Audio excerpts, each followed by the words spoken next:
கர்த்தருக்கே மகிமை உண்டாவதாக.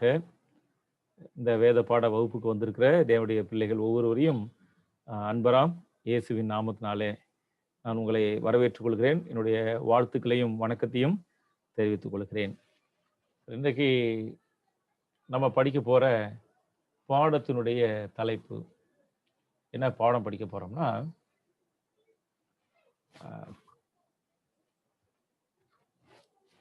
பரலோக ஏணி. என்ன படிக்க போறோம்? பரலோக ஏணி. வசனம் சொல்லுது, வேத வாக்கியங்களை ஆராய்ந்து பாருங்கள், அவைகளால் உங்களுக்கு நித்திய ஜீவன் உண்டென்று எண்ணுகிறீர்களே, என்னை குறித்து சாட்சி கொடுக்கிறவைகளும் அவைகளே. வேதத்தை என்ன பண்ண சொல்றாரு? நீங்க ஆராய்ந்து பாருங்க, வேதத்தை ஆராய்ந்து பாருங்க, அவைகளால் உங்களுக்கு நித்திய ஜீவன் உண்டு. ஏன் நித்திய ஜீவன் உண்டு? ஏன்னா வேதம் இயேசு கிறிஸ்துவை குறித்து சாட்சி கொடுக்கிறது. அப்ப வேதம் முழுவதும், வேதாகமும் யாருக்கு சாட்சி கொடுக்குது? இயேசு கிறிஸ்துவுக்கு சாட்சி கொடுக்கக்கூடியதாக இருக்கிறது. சரி, இப்ப உதாரணமா பாருங்களேன், வேதத்தில் இருக்கக்கூடிய என்னென்ன காரியங்கள்லாம் இயேசுவுக்கு சாட்சி கொடுக்குது? எதெல்லாம் சாட்சி கொடுக்குது? உங்களுக்கு தெரிஞ்ச ஏதாவது விஷயங்கள் இருக்கா? வேதத்தில் இருக்கிற சம்பவங்கள், நபர்கள், பொருட்கள், இன்னும் அடையாளங்கள், எத்தனையோ விஷயங்கள் எல்லாம் யாருக்கு சாட்சி கொடுக்கிறது?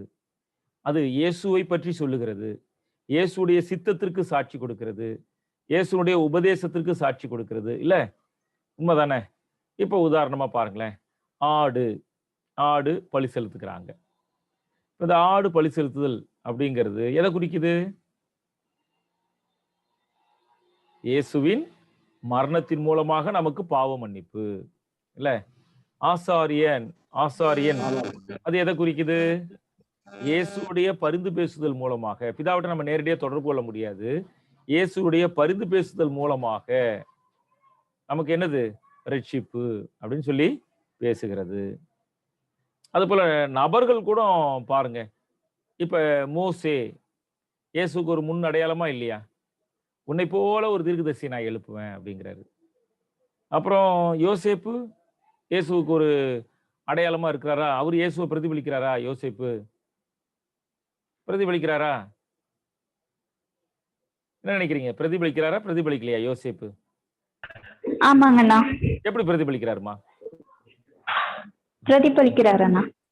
எப்படி பிரதிபலிக்கிறாரு? அண்ணா அவரு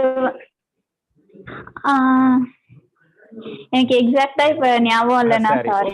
இப்போ உதாரணமா பாருங்க, அவர் என்ன பண்றாரு? அவர்தான் அவரும் விற்கப்பட்டாரு, இயேசுவும் விற்கப்பட்டாரு. சரி, அவர் பாத்தீங்கன்னா என்ன பண்றாரு? அங்க பொக்கிஷ சாலையினுடைய ஒரு பொறுப்பாளரா இருக்கிறாரு.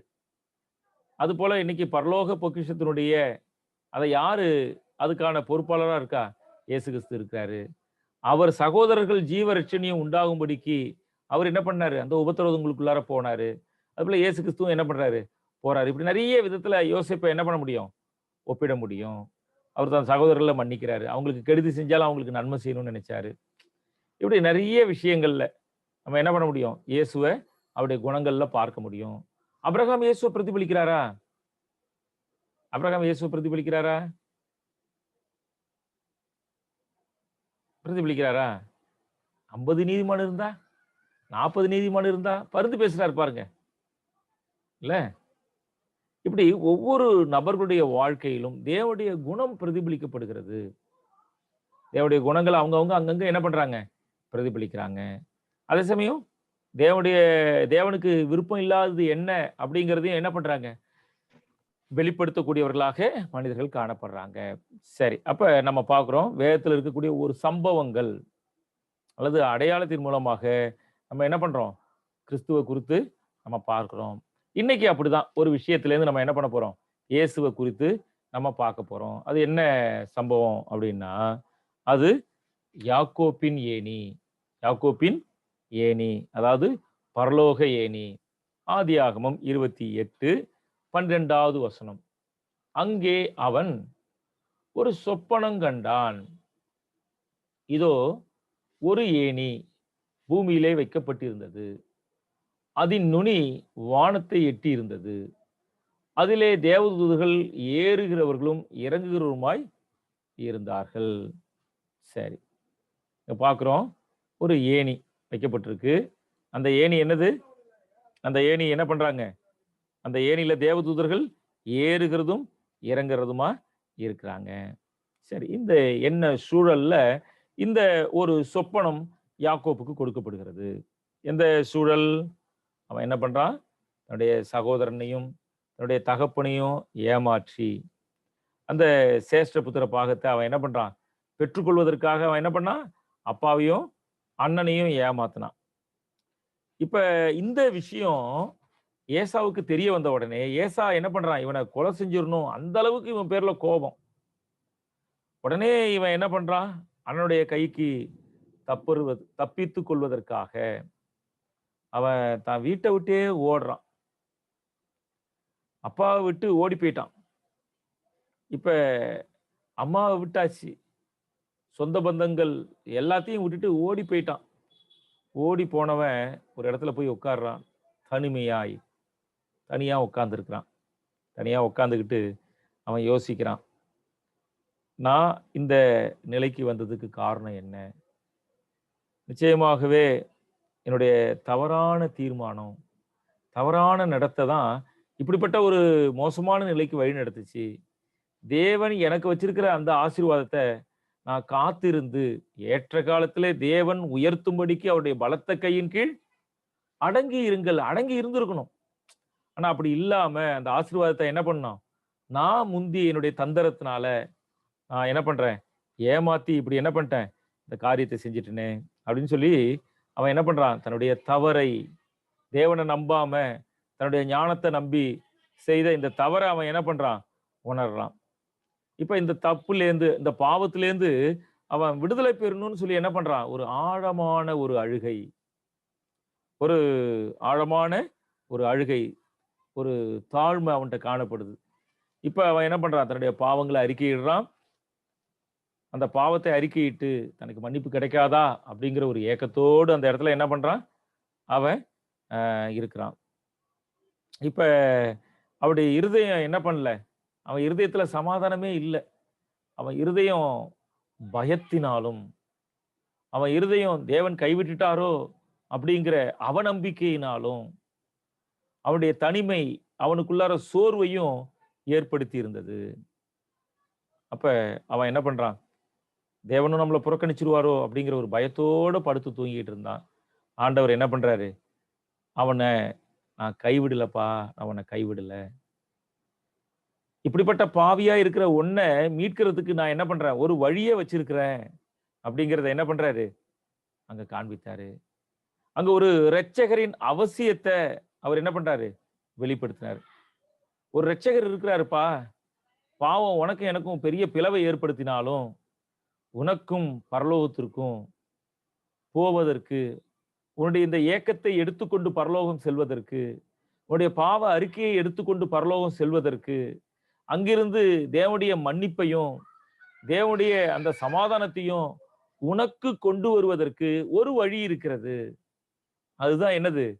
ஒரு ஏணி, பரலோக ஏணி. இந்த பரலோக ஏணி என்ன பண்ணுது? பூமிக்கும் வானத்தையும் இணைக்கிற ஒரு ஏணியாக வைக்கப்பட்டிருந்தது. அந்த ஏணி மூலமாக என்ன பண்ண முடியுது? தேவதூதர்கள் இங்கேந்து என்ன பண்றாங்க? விண்ணப்பத்தை எடுத்துக்கிட்டு ஏறுறாங்க. அங்கேந்து அதற்கான பதிலை எடுத்துக்கிட்டு இறங்குறாங்க. ரட்சிப்பை சுதந்திரிக்கிறது நிமித்தம் அனுப்பப்படும் பணிவிடை ஆவிகளாக ரட்சிப்பின் திட்டத்துல தேவனோடும் நம்மோடும் சேர்ந்து அவங்களும் என்ன பண்றாங்க?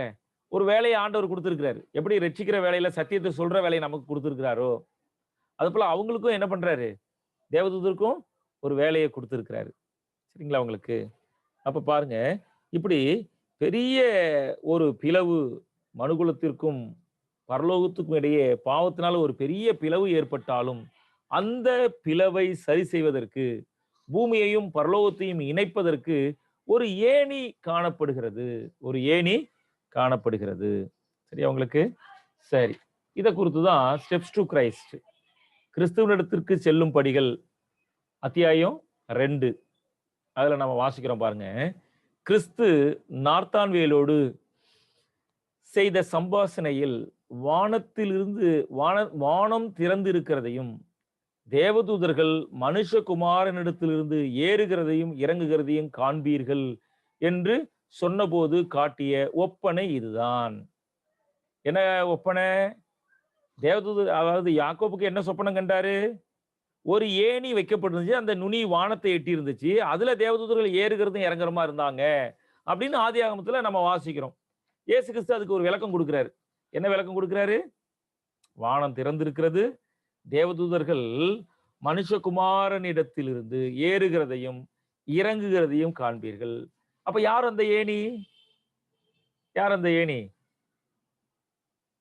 சொல்லுங்க, யார் அந்த ஏணி? சசிகலா சிஸ்டர், யார் அந்த ஏணி?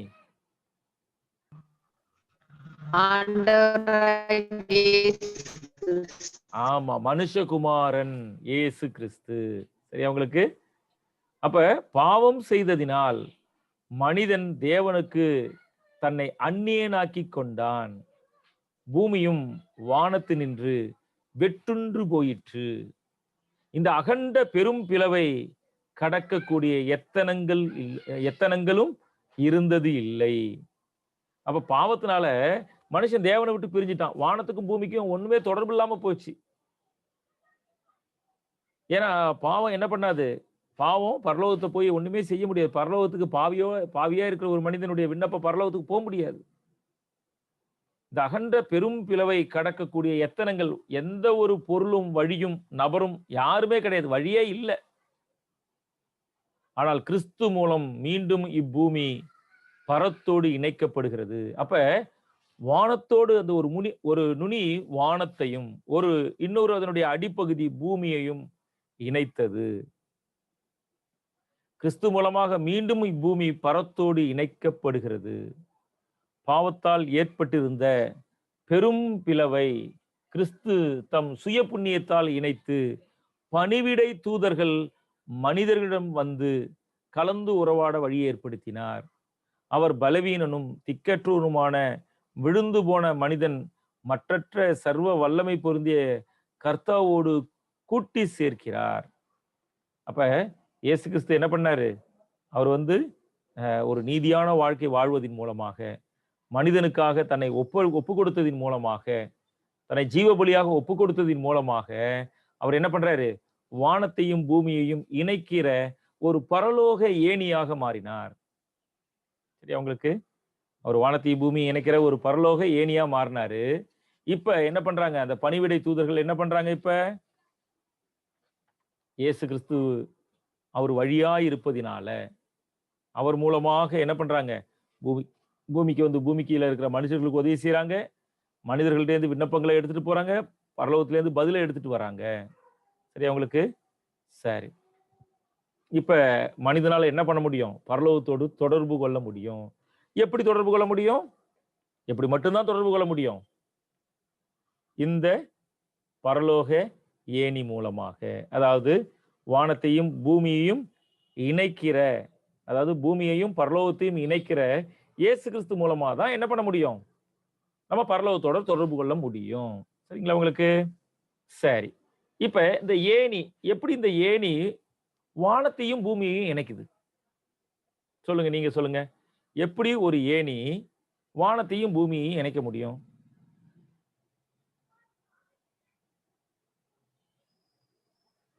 என்ன நினைக்கிறீங்க?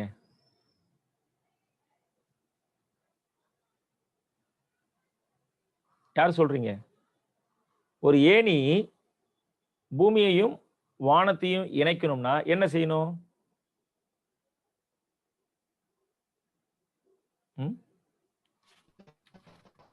சரி, பாருங்க, ஏணிக்கு 2 முனைகள் இருக்கிறது.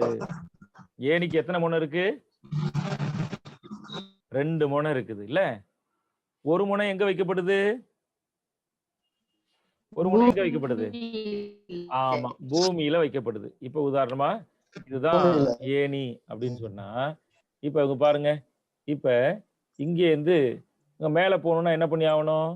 ஒரு முனை கீழே வச்சாகணும், ஒரு முனை மேல வச்சாகணும். இப்படி இல்லாம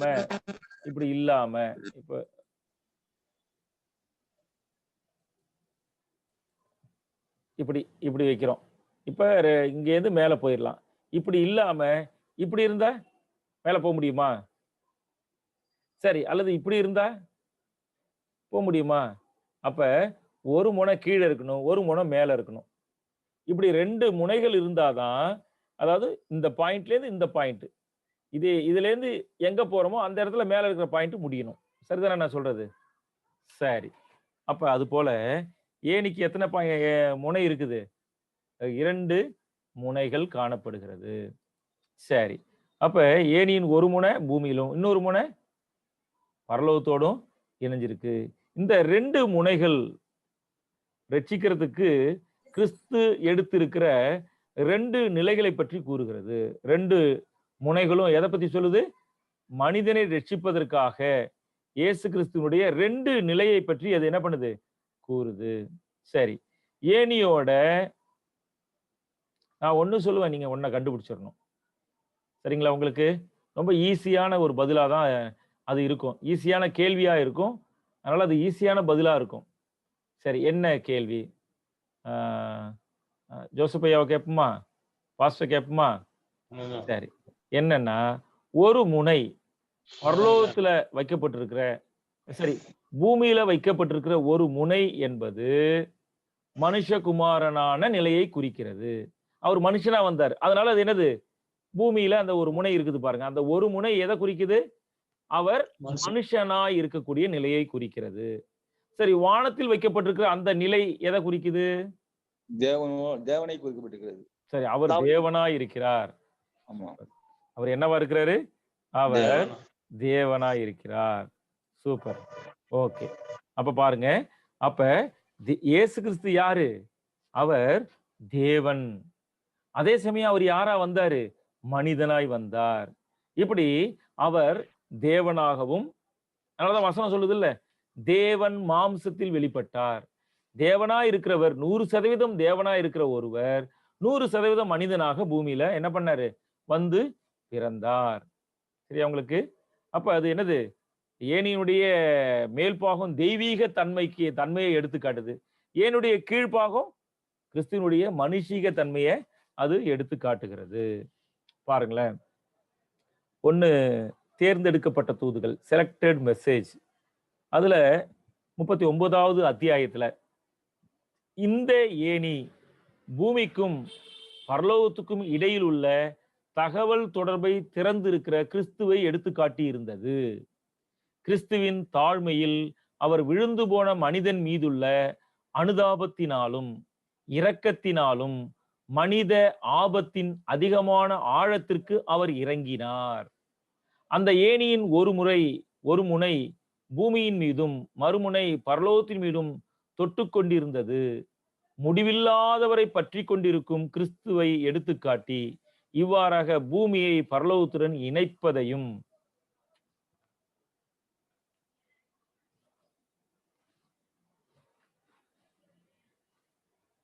அடுத்த ஸ்லைடு.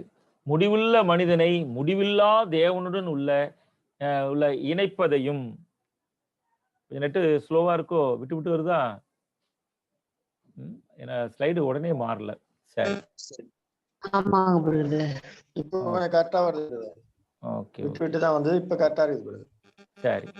முடிவுள்ள மனிதனை முடிவில்லா தேவனுடன் இணைப்பதையும் எடுத்துக்காட்டி இவ்வாறாக கிறிஸ்துவை யாக்கோப்பிற்கு எடுத்துக்காட்டி இருந்தது. கிறிஸ்துவின் மூலமாக மனிதனுக்கும் தேவனுக்கும் இடையில் உள்ள தகவல் தொடர்பு திறக்கப்பட்டிருந்தது. விழுந்து போன மனிதன் மீதுள்ள அன்பின் தூதுகளுடனும் ரட்சிப்பை சுதந்திரிக்க போகிற நிமித்தம் ஊழியம் செய்யவும் தேவதூதர்கள் பரலோகத்திலிருந்து பூமிக்கு கடந்து வரலாம். சரியா உங்களுக்கு? சரி. அப்ப பாருங்க. அப்ப இயேசு கிறிஸ்து யாரா இருக்காரு? அவர் தேவனாய் இருப்பதினால அவருடைய தேவனுடைய கரத்தை அவர் பிடிக்க முடியும். அவர் மனுஷனா இருக்கிறதுனால என்ன பண்ண முடியும்? மனுஷனா இருக்கிறதுனால என்ன பண்ண முடியும்? இப்படி அவர் என்ன பண்றாரு? இப்படி தேவனுடைய கரத்தையும் இப்படி என்ன பண்றாரு? மனுஷ கரத்தையும் அவர் என்ன பண்றாரு? பிடிக்கிறாரு. உங்களுக்கு அப்ப ஏணியினுடைய 2 பாகம் எதை குறிக்கும்? அவர் தெய்வீக தன்மை. ஆதியிலே வார்த்தை இருந்தது, அந்த வார்த்தை தேவன் இருக்கும் இடத்தில் இருந்தது. இல்ல, அந்த வார்த்தை எங்க இருந்துச்சு? தேவனுக்குள்ளார இருந்துச்சா? தேவன் இருக்கிற இடத்துல இருந்துச்சா? தேவன் இருக்கும் இடத்தில் இருந்தது. தேவன் இருக்கிற இடத்துக்கு யார் தான் கொண்டு போக முடியும்? யார் கொண்டு போக முடியும்? இயேசு கிறிஸ்து மட்டும் தான் கொண்டு போக முடியும். சரி. அதுபோல அவர் என்ன பண்றாரு? தம்மைத்தாமே வெறுமையாக்கி அடிமையின் ரூபம் எடுத்து மனுஷ சாயலானார். பிள்ளைகள் மாம்சத்தையும் ரத்தத்தையும் உடையவரா இருக்க அவரும் மாம்சத்தையும் ரத்தத்தையும் உடையவரானார்.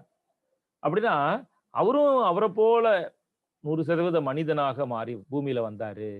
அப்ப இவரால என்ன பண்ண முடியும்? மனிதனையும் பிடிக்க முடியும். அதே சமயம் இவர் யாரு? தேவன். ஆகவே தேவனையும் பிடிக்க முடியும். இப்ப சொல்லுங்க. அப்ப தேவனுக்கும் மனுஷனுக்கும் இடையில யார் இருக்கா?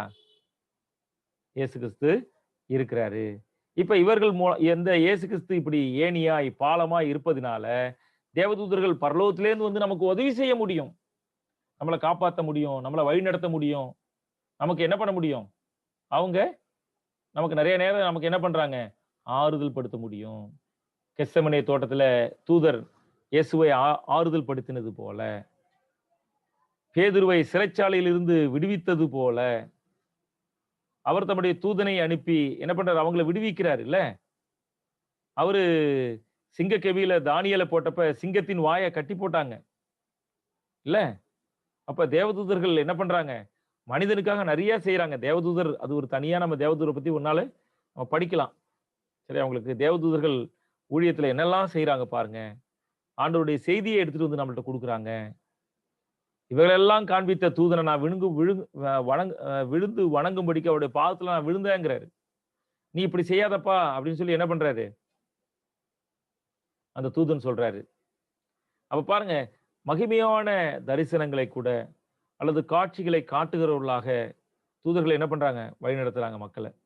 இப்படி தூதர்கள் என்ன பண்றாங்க? பரலோகத்திலிருந்து தூதர்களுடைய அந்த பாதுகாப்பு, வழி நடத்துதல், ஆலோசனை இதெல்லாம் கொடுப்பதற்காக தூதர்கள் என்ன பண்ண முடியும்? இயேசு கிறிஸ்து நமக்காக அவருடைய புண்ணிய செயலின் மூலமாக இப்படி ஒரு வழியை ஏற்படுத்தி இருக்கிறதுனால பரலோகம் நமக்கு உதவி செய்யுது. கிறிஸ்து 100% யாரு? அவரு தேவன். அதே சமயம் 100% அவரு மனிதன். அப்ப கிறிஸ்து மனிதனை மீட்பதற்காக பூமியில எப்படி வந்தாரு? ஒரு முழுமையான மனிதனா வந்தாரு. அதே சமயம் அவர் யாரு? முழுமையான மனுஷனா வந்தவர் யாரு? முழுமையா மனுஷனா தான் வந்தாரு. இங்க வந்து தன்னுடைய தெய்வீகத்தை அவர் பயன்படுத்தல. முழுமையான மனுஷனா வந்தாரு. அப்படி மனுஷனாய் வந்த அவர் யார்? யார் அவரு? 1:3:16 சொல்லுது இல்ல, தேவன் மாம்சத்தில் வெளிப்பட்டார். அப்ப வந்தவர் யாரு? தேவன். அப்ப இதுதானே ஏசாயாவுல நம்ம வாசிக்கிறோம். ஏசாயா 9:6ன்னு நினைக்கிறேன்ல. நமக்கு ஒரு பாலகன் பிறந்தார், நமக்கு ஒரு குமாரன் கொடுக்கப்பட்டார், கர்த்தத்துவம் அவர் தோளின் மேல் இருக்கும். அவர் யாருன்னு சொல்லும்போது அவர் நித்திய பிதா இல்ல. அவர் யாரு? நமக்கு ஒரு பாலகன் பிறந்தாரு, நமக்கு ஒரு குமாரன் கொடுக்கப்பட்டாரு பாருங்க. அப்ப பிதாவே அவர் மனுஷனா வந்துட்டாரா? இல்ல. நமக்கு ஒரு பாலகன் பிறந்தா, நமக்கு ஒரு குமாரன் கொடுக்கப்பட்டார். கொடுத்தவர் யாரு? என்ன சூசன் சிஸ்டர், கொடுத்தது யாரு? எப்படி சொல்றீங்க பிதா தான் கொடுத்தாருன்னு சொல்லி? வசனம் இருக்கா? யோவான் 3:16. சூப்பர். யோவான் 3:16. ஓ, பிரியா சிஸ்டர் நீங்க தான் சொன்னீங்களா? ஆமா பிரதர். ரைட். அப்ப பாருங்க, கொடுத்தது யாரு? கொடுத்தது பிதா. எப்படி சொல்றோம்? யோவான் 3:16. சூப்பர். தேவன் தம்முடைய குமாரனை கொடுத்து தந்தருளி இவ்வளவாய் உலகத்தில் அன்பு கூர்ந்தார். அப்ப கொடுத்தது பிதா. கொடுக்கப்பட்டவர் யாரு? என்ன பிரியா சிஸ்டர், கொடுக்கப்பட்டவர் யாரு? இயேசு கிறிஸ்து. குமாரன். யாருன்னு சொல்லுது அந்த ஏசாயா 9:6?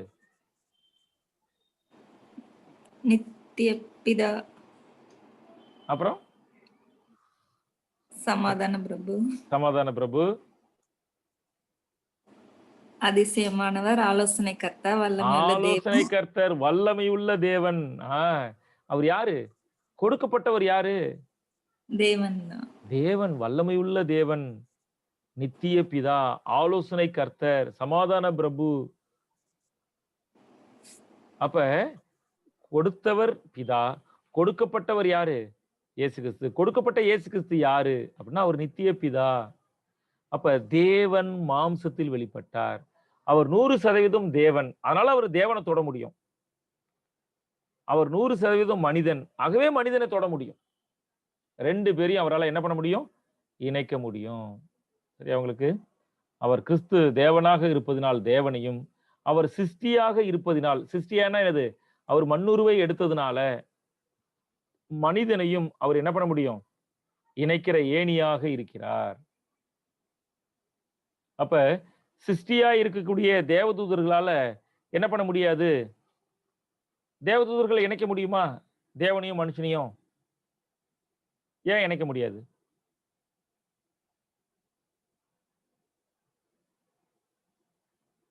ஏன் இணைக்க முடியாது? அவங்க தேவனா இல்ல. தேவன அந்த ஏணி முனை இல்ல. ஏணி மொனை இல்ல. ஏணி என்னது? அப்படியே குத்துக்கு தெய்வீக நிக்குது. தன்மை. ஆமா, குத்துக்கு நிக்குது. நம்ம ஏறி போலாம், அவ்வளவுதான். இதுக்கு மேல போறதுக்கு வழி இல்ல. ஆனா இயேசு கிறிஸ்து யாரு? அவர் தேவனா இருப்பதனால் தேவனையும், மனிதனா இருப்பதனால் மனிதனையும் இணைக்க முடியும். தேவதூதரால மனுஷனையும் என்ன பண்ண முடியாது? முழுசா தொட முடியாது. ஏன்னா அவங்க மனுஷனும் கிடையாது. சரி, அப்ப மனுஷனால என்ன பண்ண முடியும்? அவன் ஹைட்டுக்கு தான் குதிக்க முடியும். அவன் முடிஞ்ச அளவுக்கு தான் என்ன பண்ணும்? எக்க முடியும். அதுக்கு மேல அவனால ஒண்ணும் பண்ண முடியாது. அப்படித்தானே? ஒருவேளை நம்ம எவ்வளவு தொலைவு குதிக்கலாம்? எவ்வளவு ஹைட் குதிக்க முடியும்? ஒரு 5 அடி 5 அடி குதிக்க முடியுமா? அப்படி எக்கி ஒரு 5 அடி, இத இன்னும் ஒரு 5 அடி இருக்கிற உயரத்துல இருக்கிறத போய் எக்கி தொட முடியுமா? அவ்வளவுதான். இல்ல, அதிகபட்சம் அவ்வளவுதான். அதுக்கு மேல அவனால என்ன பண்ண முடியாது? கொண்டு போக முடியுமா? அது சொல்லுவாங்க, என் ஹைட்டுக்கு என்ன, ஏன் இதுக்கு ஏத்தபடி தானே நான் தூக்கி என்ன பண்ண முடியும்? தூக்கி விட முடியும் ஒருத்தவரை. அதுக்கு மேல என்னால முடியாது. ஆனா தேவனால மட்டும்தான் என்ன பண்ண முடியும்? இயேசு கிறிஸ்துவால் மட்டும்தான். அவர் தேவன் மனிதனானதுனால அவர் மனிதனையும் தேவனையும் இணைக்கிற ஏணியாக இருக்கிறார். சரியா உங்களுக்கு? ஆமா. இததான் நம்ம என்ன பண்றோம்? நம்ம பார்த்தோம். சரி, இன்னைக்கு என்ன பார்க்க போறோம் அப்படின்னா, முதல் பகுதியை பார்ப்போம். ஏணியுடைய மேல் பாகம். ஏணியுடைய மேல் பாகம் எதை குறிக்கும்? ஏணியுடைய மேல் பாகம் எதை குறிக்கும்? தெய்வீக தன்மையை குறிக்கும். கிறிஸ்துவனுடைய தெய்வீக தன்மையை அது குறிக்கும். சரி, அப்ப இயேசு கிறிஸ்து யாரு? நம்ம நேத்துக்கே படிச்சோம். இயேசு யாரு?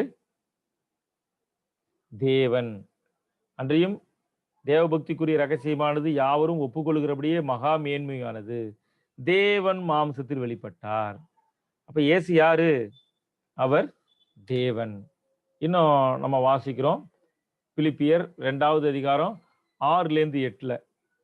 அதுல என்ன வாசிக்கிறோம் அப்படின்னா, அவர் தேவனுடைய ரூபமாயிருந்தும் தேவனுக்கு சமமாயிருப்பதை கொள்ளையாடின பொருளாக எண்ணாமல்,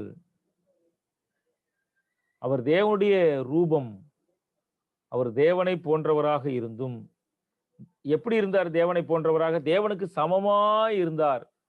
அப்ப தேவனுக்கு சமமாய் இருப்பதை கொள்ளையாடின பொருளாக எண்ணாமல், தேவனுக்கு சமமா இருந்தது அவர் திருடின பொருளா? தேவனுக்கு சமமா இருந்தது அவர் திருடின பொருளா? அல்லது தேவனுக்கு சமமா இருந்ததை இழந்தது ஒரு பொருள் திருடு போனது போல அவர் நினைச்சாரா? நினைக்கல.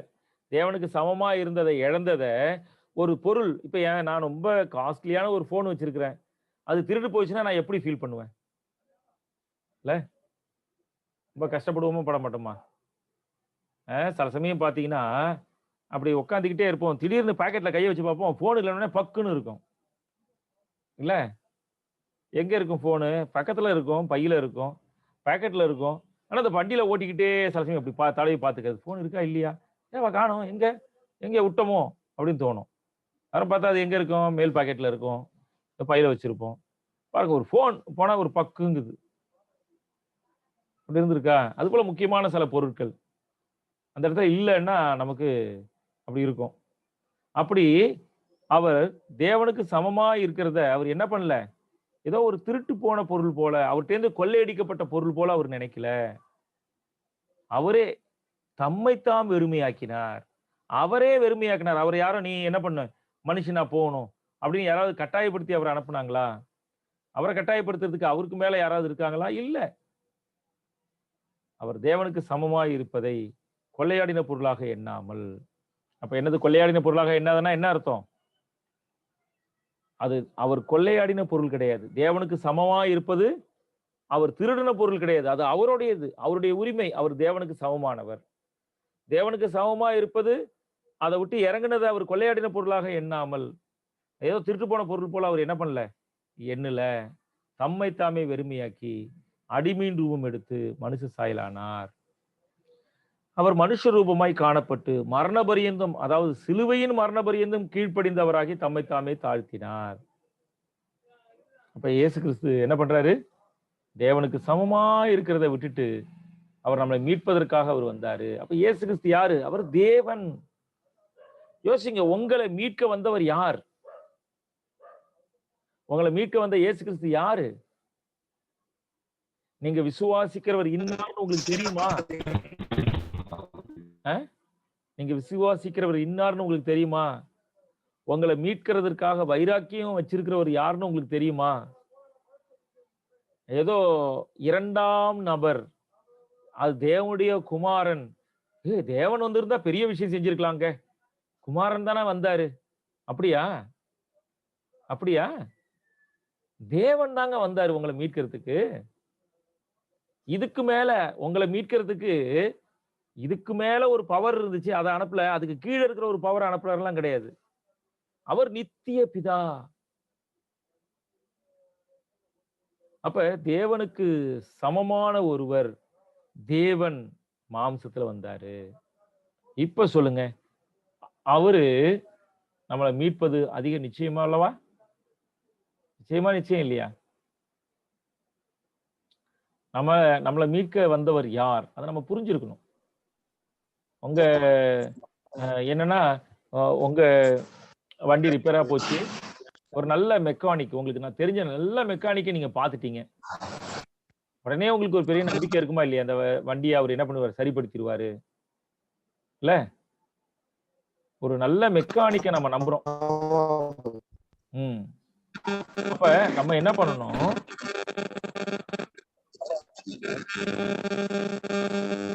நான் மியூட்ல போட்டுறேன் சண்முகம் பிரதர்.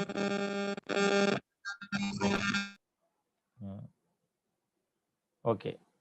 அப்ப நம்மை மீட்க வந்தவர் தேவன், அந்த ஒரு நம்பிக்கை நமக்கு இருக்கணும். அப்ப அவர் கரத்துல இருந்து நம்மளை யாராவது பிடுங்க முடியுமா? அவர் மீட்கிற விஷயத்துல அவர் தோக்க முடியுமா? நம்மளை மீட்கிற விஷயத்துல அவர் தோற்ற முடியுமா? தோக்க வைக்க முடியாதுங்க. நீங்க ஏத்துக்கலன்னா, நீங்க நம்பலன்னா தான் அது சாத்தியம். இந்த மீட்பின் திட்டத்தை ஒரே ஒரு நபர் மட்டும்தான் தோல்வி அடைய வைக்க முடியும். அந்த நபர் யாரு? நீங்க தான். உங்களுக்கு நீங்க தான். ஏன்னா அவர் மீட்கிறதுக்காக வந்திருக்கிறாரு. வாசப்பள்ள நின்று தட்டுறாரு. கதவை திறந்தா உள்ளர வந்துருவாரு. சரி உங்களுக்கு? அப்ப மீட்பதற்காக வந்தவர் இயேசு கிறிஸ்து தேவன் அப்படிங்கிறத நம்ம புரிஞ்சுக்கணும்.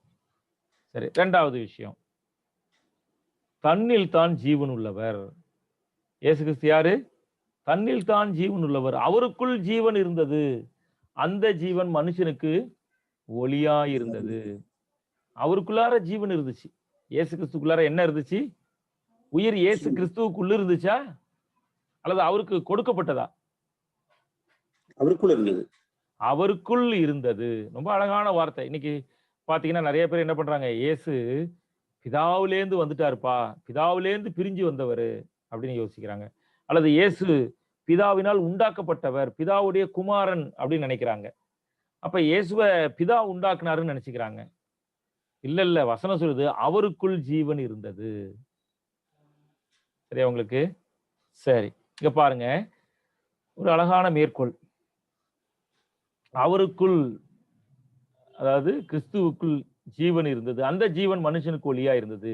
இங்கு சரிகிற வாழ்க்கையை சுட்டி காட்டப்படவில்லை. மாறாக முற்றிலும் தனிப்பட்ட விதத்தில் தேவனுக்கு சொந்தமான ஜீவனாகிய சாவாமை என்னும் நிலையே இதுவாகும். அவருக்குள் ஜீவன் இருந்ததுன்னா அவர் யாரு? தன்னில் தான் ஜீவன் உள்ளவர். அவர்கிட்ட என்ன கிடையாது? அவருக்கு மரணம் கிடையாது. அப்படி அவர் என்ன பண்றாரு? ஜீவன் உள்ளவராக இருந்தார். நித்திய ஜீவனை உடையவராக அவர் இருந்தார். அந்த வார்த்தையாகிய அவர் தேவனோடு இருந்தார். சரியா உங்களுக்கு? சரி. ஓகே. ஒரே ஒரு நிமிஷம். ஓகே. அவர் என்ன பண்ணாரு? தேவனோடு இருந்தார். அந்த ஜீவன் அவருக்குள் இருந்தது. சரிகர பிரகாரமான ஜீவன் ஒவ்வொரு தனிப்பட்ட நபருக்கும் பெற்றுக்கொள்ளுகிற ஒரு காரியமாகும். நமக்கு உயிர் யாரு? ஆண்டவர் கொடுக்கிறாரு. நம்மலாம் உயிர் பெற்றுக்கொள்ளுகிறோம்.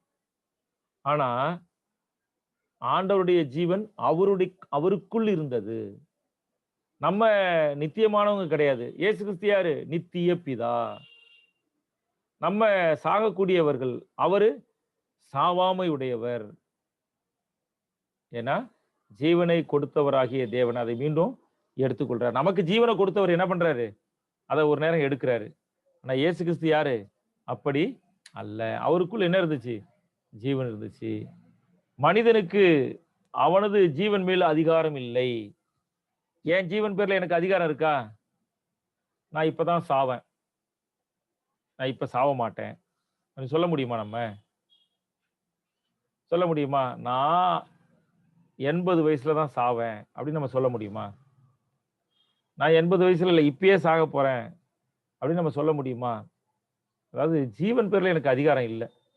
அவர் அனுமதித்தாதான் நம்ம மரணத்தை நம்ம எடுக்க முடியும். அப்படி இல்லைன்னா நீங்க என்ன பண்ணாலும் அங்க மரணம் வராது. அதுபோல நீங்க என்ன பண்ணாலும் உங்களால நீடித்து வாழவும் முடியாது. ஆனா இயேசு கிறிஸ்து இருந்த ஜீவன் என்னது? அது அவருடையது. கிறிஸ்துவில் ஜீவன் இரவலாக பெற்ற ஒன்று அல்ல. இரவலாகனா என்ன அர்த்தம்? இரவல்னா அந்த தமிழ் வார்த்தை புரியுதுல உங்களுக்கு? இரவல்னா கடனாக பெற்ற ஒன்று அல்ல. அவரிடத்திலிருந்து அந்த ஜீவனை எவரும் எடுத்துக்கொள்ள முடியாது. அந்த ஜீவனை யாராவது எடுக்க முடியும்னா அவர் அவர் ஜீவனா இருக்கிறாரு. நான் என் ஜீவனை கொடுக்கிறேன் என்றார். அப்ப அவர்தான் அதை கொடுக்க முடியும். இயேசுவில் இருந்த அவருடைய ஜீவன் தொடக்கம் முதலே உள்ளதா இருந்தது. இயேசுகிட்ட இருக்கிற ஜீவன்ங்கிறது என்னது? அவர் எப்பயுமே அவர்கிட்ட இருந்த ஒண்ணா இருந்துச்சு. அது பிரிதொன்றை மூலமாக கொள்ளாததாகும். இயேசுகிட்ட இருந்த ஜீவன் வேற எதுகிட்டே இருந்தோ அது என்ன பண்ணல? உன்னை மூலமா வச்சிருக்கிறதுல, அதாவது பிதாவை மையமா வச்சு பிதாவிலேருந்து இவர் வந்தாரா? நிறைய பேர் சொல்றாங்க. என்ன சொல்றாங்க இன்னைக்கு? பிதா ஜீவன் உள்ளவருங்க, நித்தியமானவருங்க, அவர்லேருந்து இயேசு வந்துட்டாரு. அதனால இயேசுங்கிறவர் என்னது? நித்தியமானவர். ஏன்? அவர்லேருந்து வந்தாருன்னுறாங்க. ஆனா ரொம்ப வேதாகமும் சாட்சியாகவும் தெளிவா சொல்லுது, இயேசுவில் இருந்து அவருடைய ஜீவன் தொடக்க முதலே உள்ளதா இருந்தது. அது பிரிதொன்றை மூலமாக கொள்ளாததாகும். அவரது ஜீவன் இரவலாக பெற்றுக்கொள்ளப்படத்தக்கது அல்ல, மேலும் மற்றொன்றிலிருந்து தருவித்து உருவாக்கப்பட்டதும் அல்ல, அல்லது எதிலேந்தோ ஒன்ன எடுத்து அவர் உருவாக்குனதும் கிடையாது. அந்த ஜீவனானது மனிதனின் உள்ளியல்பாக இருக்கவில்லை. கிறிஸ்துவின் மூலமாக மாத்திரமே அவன் இதை உடமையாக பெற்றுக்கொள்ள முடியும். அப்ப நம்ம எப்ப ஜீவனை பெற முடியும்?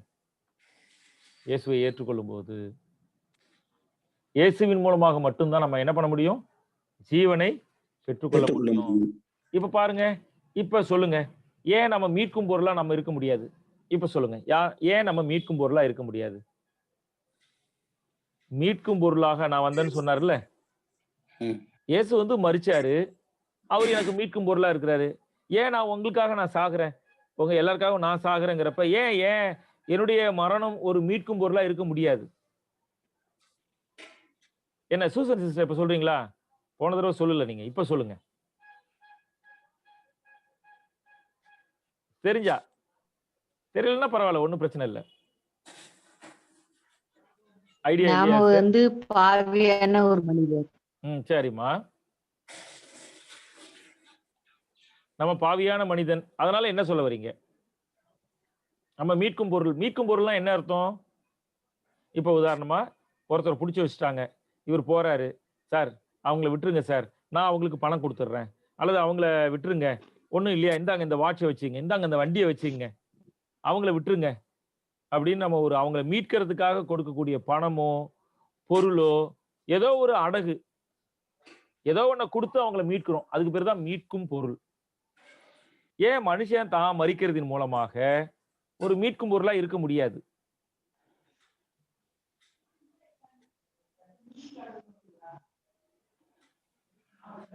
சொல்லுங்க.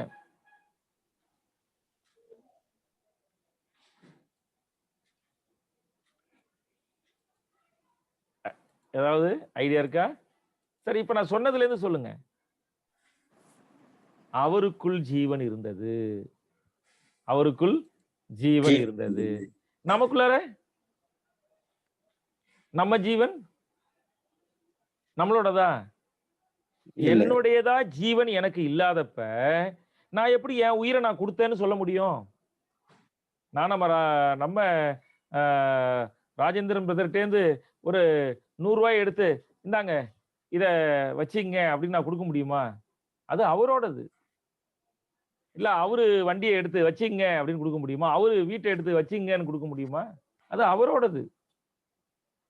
நான் என்கிட்ட ஒரு வண்டியோ, என்கிட்ட ஒரு பணமோ, என்கிட்ட ஒண்ணு இருக்குதா, என்னோடத நான் கொடுக்க முடியும். என்கிட்ட ஒண்ணுமே இல்லைங்கிறப்ப நான் எப்படி கொடுக்க முடியும்? நான் எப்படி கொடுக்க முடியும்? அதனாலதான் மீட்கும் பொருளா கொடுக்கறதுக்கு என்கிட்ட ஒண்ணுமே இல்லை. ஏன்னா எனக்குள்ள ஜீவனே இல்லை. என் ஜீவன் கடனா வாங்கப்பட்டது. என் ஜீவன் என்னது? ஆண்டவர் எனக்கு கொடுத்தது. எனக்கு ஒண்ணுமே இல்லை, உரிமை இல்லை எனக்கு. அப்ப ஆண்டவர்கிட்ட போயிட்டு, ஆண்டவரே நான் எல்லாருக்காகவும் ஏன் உயிரை கொடுக்குறேன் அப்படின்னா, அந்த உயிரை உன்னோடது இல்லைல்ல. ஆனா இயேசு சொல்ல முடியுமா? நான் அவங்க உயிருக்கு பதிலா ஏன் உயிரை கொடுக்குறேன் சொல்ல முடியுமா? சொல்ல முடியுமா? சொல்ல முடியும். ஏன்? ஏன்னா அவருக்குள் ஜீவன் இருந்தது. ஏன்னா அவருக்குள் ஜீவன் இருந்தது. அந்த ஜீவன் இரவலா வாங்கப்பட்டது, கடனா வாங்கப்பட்டது கிடையாது. அது தொடக்கும் முதலே அவரோட இருந்துச்சு. அந்த ஜீவன் வேற ஒண்ணுலேருந்து என்ன பண்ணல, பிரித்து எடுக்கப்பட்டது அல்ல. அது கடனா வாங்கப்பட்டது கிடையாது, அல்லது ஒண்ணுலேருந்து உருவாக்கப்பட்டதும் கிடையாது. அவருக்குள் இருந்த ஜீவன் அவருடையதாக இருந்தது. அதனால அவருடையதை நமக்காக அவர் என்ன பண்ணாரு? கொடுத்தார். புரிஞ்சு அவங்களுக்கு? நம்மை மீட்பதற்காக வந்த இயேசு கிறிஸ்து நம்முடைய ஜீவாதிபதி. அவருக்குள் ஜீவன் இருந்தது. அவர் நம்ம ஏத்துக்கிட்டாதான் நமக்கு நித்திய ஜீவன். அவரை ஏத்துக்கிட்டாதான் நமக்கு என்னது? நித்திய ஜீவன். ஆமா, நித்திய ஜீவன் நமக்கு எப்படி கிடைக்கும்? அவரை ஏத்துக்கிட்டாதான் அது என்ன பண்ணும்? நமக்கு கிடைக்கும். ஆமா, இயேசுல இருக்கு நம்முடைய நித்திய ஜீவன். எங்க இருக்கு? இயேசுல இருக்கு. ஆமா, பாருங்களேன், ஒரு வசனத்தை நான் வாசி காட்டுறேன் பாருங்களேன்.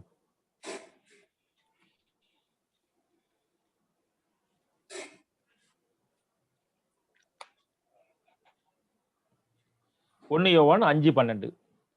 குமாரனை உடையவன் ஜீவனை உடையவன், தேவனுடைய குமாரன் இல்லாதவன் ஜீவன் இல்லாதவன். தேவன் நமக்கு நித்திய ஜீவனை 5:11 நான் வாசிக்கிறேன். 1 யோவான் 5:11-12. தேவன் நமக்கு நித்திய ஜீவனை தந்திருக்கிறார். அந்த ஜீவன் அவருடைய குமாரனில் இருக்கிறது என்பதே அந்த சாட்சியாம். அப்ப இயேசுடைய ஜீவன் மூலமாக நாம் ஜீவன் அடைகிறோம். குமாரனை ஏத்துக்கிட்டோம்னா நம்ம ஜீவனை உடையவன். தேவனுடைய குமாரன் இல்லாதவன் ஜீவன் இல்லாதவன்.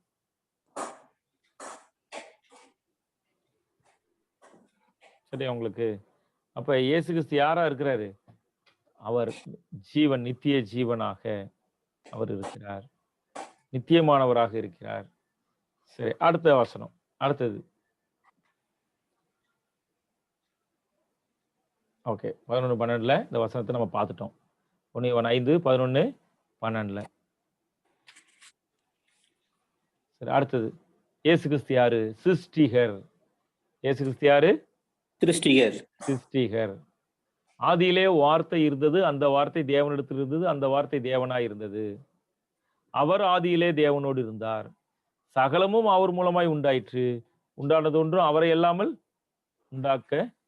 உண்டாக்கப்படவில்லை. சரி உங்களுக்கு? அப்ப உண்டானது எல்லாம் யார் மூலமா தான் உண்டாச்சு? இயேசு மூலமா தான் உருவாச்சு. எல்லாம் அதாவது காணுகிறது, காணாதது, தூசியிலிருந்து ஒவ்வொன்றுமே யாரால தான் உண்டாச்சு? இயேசுவால். தான் உண்டாச்சு. உண்டானதுன்னு ஒண்ணு இருந்தா அது அவர் இல்லாம உண்டாகல. உண்டானதுன்னு ஒண்ணு இருந்துச்சுன்னா அது இயேசு இல்லாம உண்டாக்கப்படவில்லை. எதெல்லாம் அவர் மூலமா உண்டானது? ஏனென்றால் அவருக்குள் சகலமும் சிருஷ்டிக்கப்பட்டது.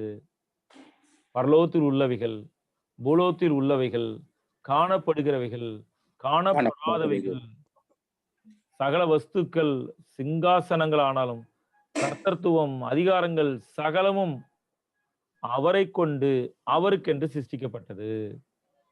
சகலமும் இயேசு மூலமா தான் சிருஷ்டிக்கப்பட்டுச்சு. அப்ப இயேசு எப்படி சிருஷ்டிகரா இருக்க முடியும்? சாரி, மன்னிக்கணும், சிருஷ்டியா இருக்க முடியும்? சகலமும் இயேசு மூலமா சிருஷ்டிக்கப்பட்டது என்றால் அவர் எப்படி ஒரு சிருஷ்டியா இருக்க முடியும்?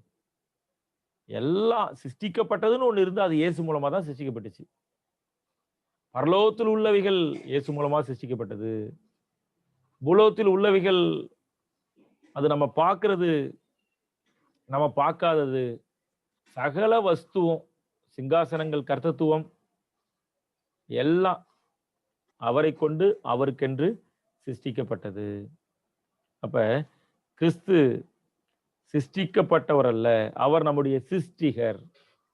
அப்ப பாருங்க, என்ன காரியத்தை நம்ம இது வரைக்கும் பார்த்தோம்? என்ன காரியத்தை பார்த்தோம்?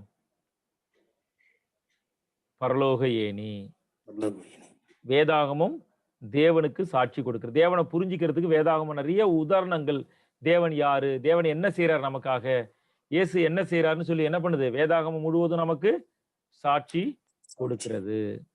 சரி, அப்படி பார்க்கும்போது நம்ம அங்க பார்க்கிறோம், இயேசு கிறிஸ்துவ சுட்டி காட்டுகிற அடையாளங்கள், அவருடைய ஊழியத்தை சுட்டி காட்டுகிற அடையாளங்கள் நிறைய இருக்குது. அப்ப அந்த அடையாளத்துல ஒண்ணுதான் பரலோக ஏணி. சரி, இந்த பரலோக ஏணி எதுக்காக கொடுக்கப்பட்டுச்சு? யாக்கோப்பு பாவம் பண்ணிட்டு ஓடி போயிட்டான், தனியா உட்காந்துட்டு அவன் ரொம்ப மன வருத்தத்தோட பாரத்தோட இருக்கிறான். இப்ப ஆண்டவர் அவனுக்கு என்ன பண்றாரு? எப்பா, பாவியா இருக்கிற உனக்கு ஒரு ரட்சிப்பு இருக்கு, உன் பாவத்துல தேவன் உன்னை புறக்கணிச்சாருன்னு நினைக்கிறியா? இல்ல தேவன் உன்னை நேசிக்கிறாரு அப்படின்னு சொல்லிட்டு என்ன பண்றாரு? அங்க ஒரு சொப்பனத்தை காட்டினாரு. அது வானத்துக்கும் பூமிக்கும் இடையே போடப்பட்ட ஏணி. இது யாரை குறிக்குது? இது இயேசுவை குறிக்குது. அப்ப இயேசு மூலமா தூதர்கள் என்ன பண்றாங்க? இறங்குறாங்க, ஏறுறாங்க. அப்ப இதன் மூலமா என்ன ஒரு பாடத்தை கொடுக்கிறாரு? அப்ப இயேசு கிறிஸ்து மட்டும்தான் என்ன பண்ண முடியும்? பரலோகத்தையும் பூமியையும் இணைக்கிறவராக இருக்க முடியும். எப்படி இயேசு கிறிஸ்து மட்டும் அப்படி இணைக்கிறவராக இருக்க முடியும்? ஏன்னா இயேசு யாரு? ஒரு முனை பரலோகத்திலையும் ஒரு முனை பூமியிலும் வைக்கப்பட்டிருந்தது. பூமியில் வைக்கப்பட்டிருக்கிற அந்த முனை என்பது இயேசுனுடைய மனுஷீகத்தையும், பரலோகத்தில் வைக்கப்பட்ட முனை என்பது அவருடைய தெய்வீகத்தையும் குறிக்கும். அவர் தேவனாகவும் மனிதனாகவும் இருக்கிறதுனால தேவனையும் மனிதனையும் அவரால் தான் இணைக்க முடியும். சரிங்களா உங்களுக்கு?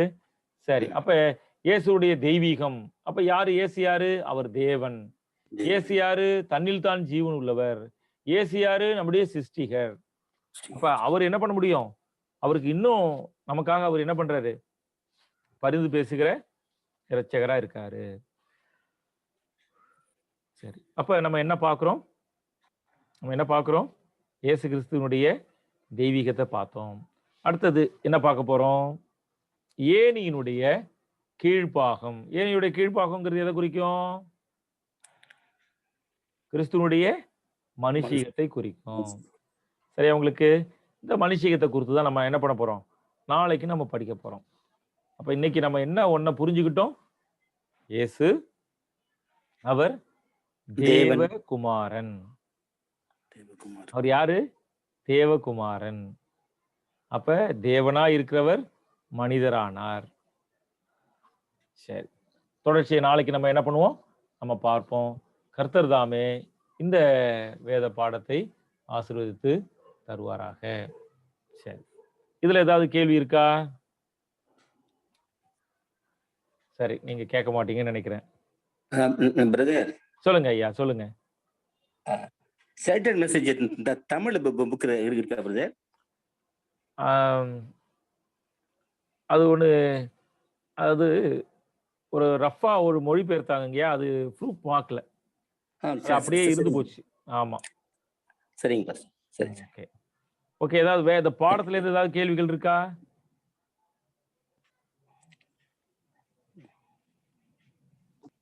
சரி. ஓகே, நம்ம இப்ப ஜெபம் பண்ணி முடிச்சிருவோமா? ஓகே.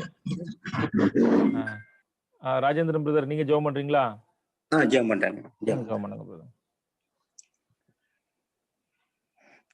சர்வ வல்லமையும் மாட்சிமையும் மகிமை பொருந்திய பரலோகத்தின் நல்ல பிதாவே, இந்த நல்ல மாலை வேளைக்கு நடி செலுத்துகிறோம் ஆண்டவரே. இந்த நாள் ஆண்டவரே, பரலோக ஏணி குறித்து நான் ஆண்டவரே மிக ஆழமான சத்தியத்தை நான் கற்றுக்கொள்ள கிருபை செய்திக்கு நன்றி ராஜா. நான் கற்றுக்க சத்தியம் ஆண்டவரே, நான் ஆண்டவரே, நான் அதை உலகத்தில் ஆழமாக நிறுத்தி ஆண்டவரே அதுக்கேற்ற ஷார்ட் ஃபிலிப்லாம் வாழ்ந்திருக்கவும் இது அநேக மக்களுக்கு கொண்டு செல்லவும் கத்திர அப்படிப்பட்ட எனக்கு நீங்கள் தர வேண்டும் ஜெபிக்கிறோம் ஆண்டவரே. இதை ஆண்டவரே கத்தை நீ பயன்படுத்த தாசனுக்கு நன்றி ஆண்டவரே. கத்திர அவர் மூலமாக சேர்த்து தருகிற அவர் நன்றி ராஜா. அவரை பலப்படுத்துங்க, அவர் குடும்பங்களை ஆசிர்வதிங்க ஆண்டவரே. தொடர்ந்து ஆண்டவரே ஏனும் மூலமான சத்தியங்களை பெற்றுக்கொள்ள கற்றுக்கொரு வச்சியமா ஜெபிக்கின்றோம். இதுல ஆண்டவரை பங்கு பெற்றுக்கின்ற அனைத்து சகோதரர்களுக்காக ஜெபிக்கிறோம் ஆண்டவரே. கத்திர நேரம் ஒதுக்கி ஆண்டவரை தேவ சமூகத்தை வந்து அமர்ந்திருந்து பாட கற்றுக்கொள்ள செய்த கிருபைக்கு நன்றி ஆண்டவரே. தொடர்ந்து ஆண்டவரே இந்த வகுப்புகளுக்கு கலந்து கொண்டு தேவநாமத்திற்கு மகிமை என்று இருந்த ஆண்டவரே அவரால் அறிய சத்தியத்தில் வளரவும் பலப்படவும் ஆண்டவரே நமது கிருபையில் இருக்க வளரவும் கற்று கிருபை செய்ய மாற்றிக்கிறோம். ஏன் தொடர்ந்து காத்துக்கொள்ளுங்க, நடத்துங்க, ஆசிரியங்களோடு இருங்க. அன்பின் ஆண்டவரை இயேசு கிறிஸ்துவின் தாழ்மையோடு ஜெபிக்கின்றோம். ஜெபங்கள் நல்ல பிதாவே. ஆமென்.